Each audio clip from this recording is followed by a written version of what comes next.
On July 15th, Congress held a vote that most Americans probably never heard about. And at first glance, it looked like a complete failure. The amendment lost. The vote was 104 to 314. Case closed, right? Not exactly. Because sometimes the most revealing votes in Congress are the ones that don't pass. They're the ones lawmakers are forced to take.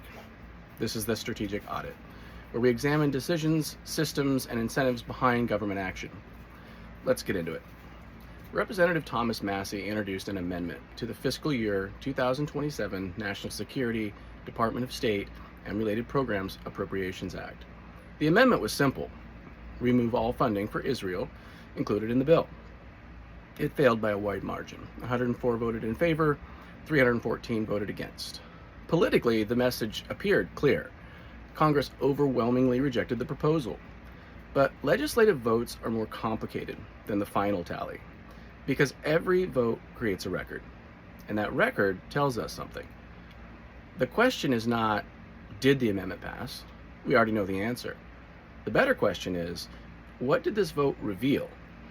Congressional votes are moments where political incentives become visible. They show where members stand. They show what issues are considered politically safe. They show which debates leadership wants to have publicly and which debates they would rather avoid.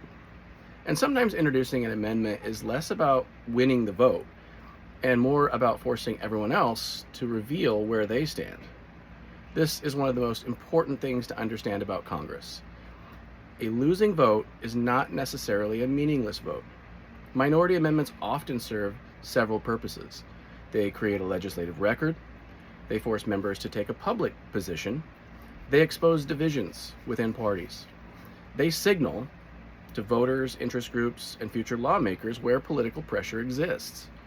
In other words, the vote itself becomes data. For decades, U.S. policy towards Israel has been supported by broad bipartisan coalitions.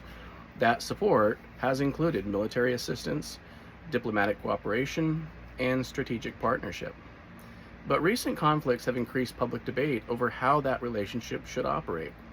The Massie Amendment placed one of those questions directly before Congress. Should U.S. taxpayer dollars continue supporting this level of foreign assistance? Members of Congress had to answer, not in an interview, not in a press release, but on the official congressional record.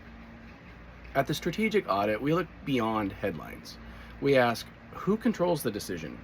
What incentives shape the outcome? And where does accountability actually exist? And what does the system reveal when tested? The Massie Amendment failed, but the vote accomplished something else. It created a measurable snapshot of where Congress stood at that moment. And that information matters, because democracy is not only about the laws that we pass. It's also about understanding the decisions that don't. The biggest mistake we make when analyzing government is assuming the outcome tells the entire story. It doesn't. Sometimes the most important part of the process is the pressure point. This vote has created a public record for the constituencies that those who voted against it and for it can look to see whether their elected representatives actually represent their values.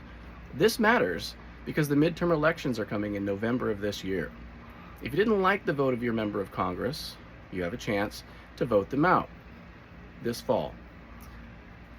That's how our representative republic works, or how it's supposed to work anyway. The vote, they couldn't avoid. This has been the Strategic Audit. Follow for more deep dives into the systems behind